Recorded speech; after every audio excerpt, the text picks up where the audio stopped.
क्या मौसम के हिसाब से डीआईपी डाइट में बदलाव होने चाहिए, क्योंकि ठंड में कुछ दर्शक का कहना है कि उन्हें कुछ फ्रूट्स लेने से कफ और बढ़ जाता है।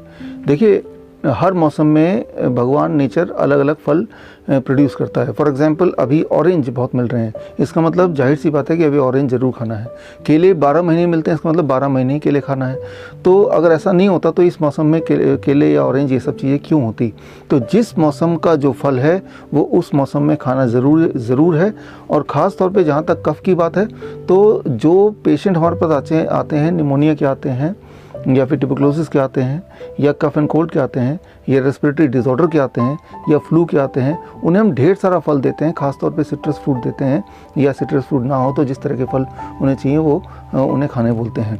तो फलों के खाने से कफ नहीं बढ़ता है, बल्कि किसी को अगर कफ है तो वो ठीक हो जाता है।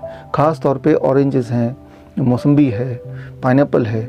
जिस तरह से केला है, केला कितना भी खा लें आप मोटे नहीं हो सकते, ठीक उसी तरह से संतरा कितना भी खा लें आपको कफ नहीं हो सकता, और अगर है तो वो ठीक हो जाएगा। बल्कि कोई भी फल जो सीज़न का हो वो ढेर सारा खाना ही चाहिए। अगला सवाल है, आप डीआईपी डाइट को एक्सप्लेन करने के लिए उदाहरण लेते हैं जंगलों में रहने वाले कुछ लोगों का, जो जंगल में सिर्फ फल और कच्ची सब्जियां खाकर कभी बीमार नहीं होते, लेकिन वही लोग जंगल में मांस का सेवन भी तो करते हैं। तो डीआईपी डाइट में मांस की मनाही क्यों। देखिए, जब मैं हर तरह के जंगल में रहने वाले लोगों का एग्जांपल नहीं लेता हूँ। ख़ास तौर पे मैंने कभी हुंजा का एग्जांपल लिया, या फिर अंडमान निकोबार में जो ट्राइब है उनका एग्जांपल लिया। तो यहाँ पे जो ट्राइब है जिनका एग्जांपल लिया, इनको अगर देखें, ख़ास तौर पे अंडमान की बात अगर मैं करूँ तो यहाँ पे इन लोगों को तो आग जलाना तक नहीं आता, और इनका जो 99% डाइट है वो फल और सब्जियों पे आधारित ही है। वो कच्चा भोजन ही खाते हैं, उन्हें आग जलाना नहीं आता, तो जाहिर सी बात है वो मीट मछली भी नहीं खाते हैं। और हमने ये भी देखा, जब इसे कहते हैं ऑब्जर्वेशनल स्टडीज़, सिर्फ बेसिस ये नहीं कि जंगल में जो रहने वाले लोग वो क्या करते हैं, बेसिस ये है कि इस दुनिया में जो जंगल में नहीं रहते हैं और हमारे आपकी तरह ही रहते हैं, तो वो लोग, उनमें से वो लोग जो वीगन में रहते हैं और जो रॉ वीगन में रहते हैं, उनके हेल्थ को अगर हम स्टडी करें इन कंपैरिजन टू बाकी लोगों के, तो उनके हेल्थ किस प्रकार है उसको भी बीच में रखा है। तो वो एग्जांपल्स के लिए चाइना स्टडी में ऐसे बहुत सारे उदाहरण हैं पूरे दुनिया भर के, वो सारे उदाहरणों को भी उपयोग में लिया गया, which is called as observational study.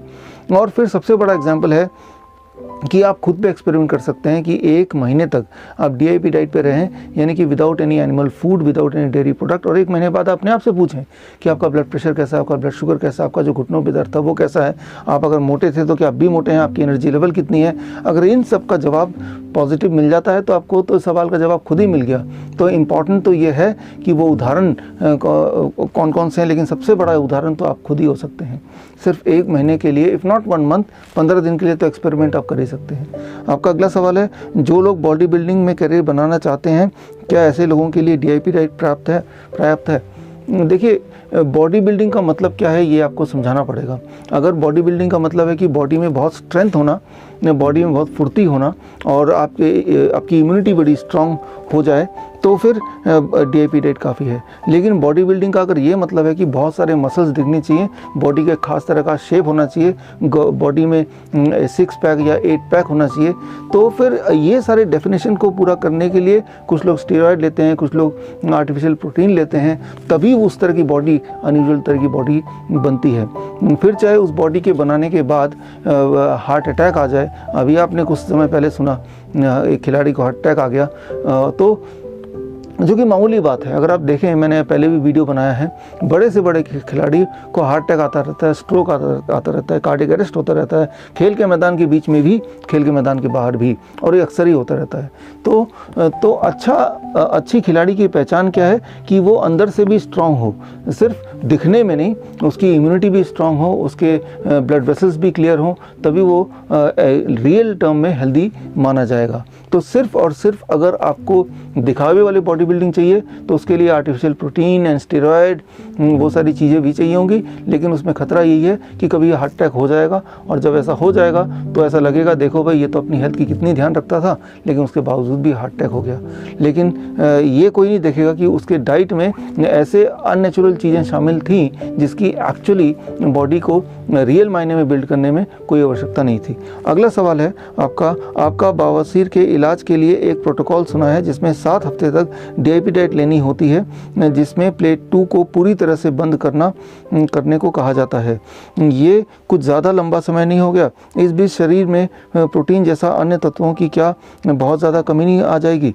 देखिए, जब आप बोलते हैं कि प्रोटीन की कमी आ जाएगी तो आपका क्या मतलब है कि जो कुक्ड फूड हम लेते हैं, रोटी सब्जी दाल चावल, इनमें ही प्रोटीन होगा, और बाकी जो फल है, कच्ची सब्जियां हैं, या फिर बादाम है, या स्प्राउट्स हैं, या पत्ते हैं, हरे पत्ते हैं, या फिर कोकोनट वाटर है, ये सारी चीज़ों में शायद प्रोटीन होगा ही नहीं, इन सारी चीज़ों में जान होगी ही नहीं, ऐसा आपको लगता है। लेकिन मैं आपको बता दूं कि DIP डाइट माइनस प्लेट 2 ये हम डाइट देते हैं एक्सट्रीम डाइट, जो एक्सट्रीम हेल्दी रहना चाहते हैं या फिर जो एक्सट्रीमली बीमार हों, जैसे कैंसर 4th स्टेज या किडनी फेलियर फाइनल स्टेज, तो ऐसे लोगों को हम ये वाला डाइट बोलते हैं। या फिर जो पाइल्स वाले पेशेंट हैं उनको 7 हफ्ते नहीं, डिपेंडिंग ऑन पाइल्स की स्टेज कितनी है, तो कई बार तो वो 3 हफ्ते ही काफ़ी होते हैं, कुछ लोगों के लिए 4 हफ्ते काफ़ी होते हैं, कुछ लोगों के लिए 2 हफ्ते काफ़ी होते हैं।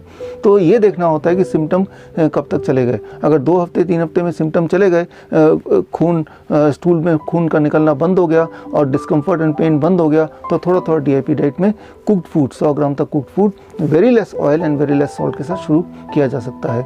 लेकिन याद रखिए, इसके अलावा सोल्यूशन भी तो कुछ नहीं है। अगर आप बोलेंगे कि मैं सर्जरी करा लूँगा पाइल्स में, तो देखिए जो पाइल्स में जो लोग सर्जरी कराते हैं उन्हीं को पता है कि सर्जरी एक सोल्यूशन नहीं है, वो सिर्फ पोस्टपोनमेंट है। हर थोड़े थोड़े महीनों के बाद दोबारा प्रॉब्लम वहीं की वहीं, बल्कि कई बार उससे भी ज़्यादा एग्रेवेट हो जाती है, और कई बार सर्जरी की वजह से it causes further ulcer and cancer also. जबकि ये जो DIP डाइट में हालांकि 3-4 हफ्ते आपको ज़्यादा लग रहे हैं, वो उनके लिए जिनके जुबान पे क्रेविंग होती है, बिना कुक्ड फूड के वो रह नहीं सकते हैं, वही लोग ऐसे सवाल पूछते हैं। और एक और बात कि प्रोटीन डेफिशिएंसी, आज तक आप में से किसी को भी प्रोटीन डेफिशिएंसी की वजह से डेथ होते हुए सुना है? इस दुनिया में आज तक किसी की भी डेथ प्रोटीन डेफिशिएंसी से नहीं हुई है, क्योंकि प्रोटीन डेफिशिएंसी नाम का कोई प्रॉब्लम होता ही नहीं इस दुनिया में।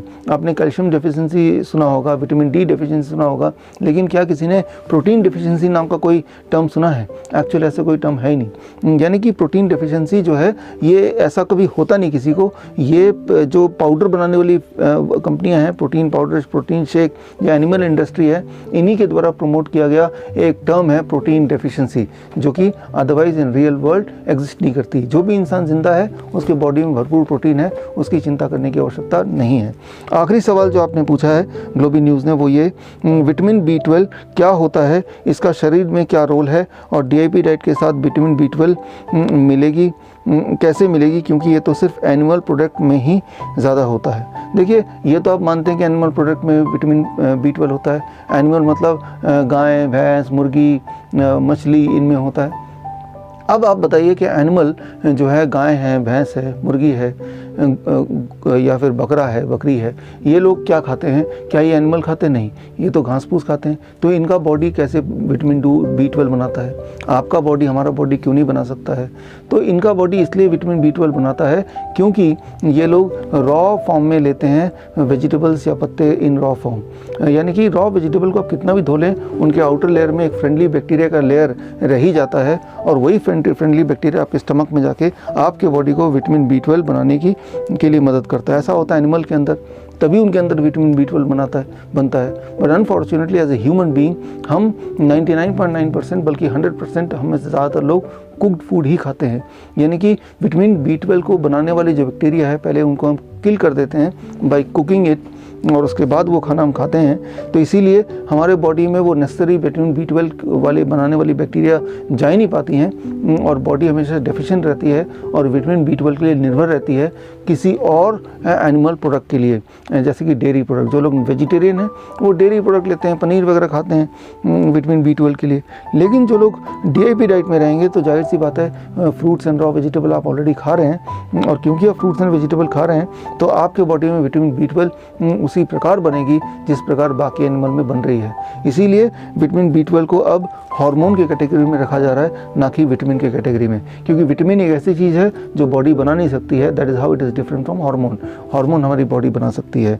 तो एक्चुअली ये एक हार्मोन है जिसे विटामिन का नाम कैटेगराइज कर दिया गया है। अगर तो ये विटामिन है तो किसी भी एनिमल के बॉडी में नहीं बनेगा, लेकिन क्योंकि ये एनिमल के बॉडी में बनता है, इसका मतलब ये विटामिन ना होकर ये हार्मोन ही है। क्योंकि ये हार्मोन है तो वो हार्मोन आपके बॉडी में एक्टिवेट हो सकता है if you are on DIP kind of diet. तो इसी के साथ आपके जो 5 सवाल है वो पूरे होते हैं। All the best.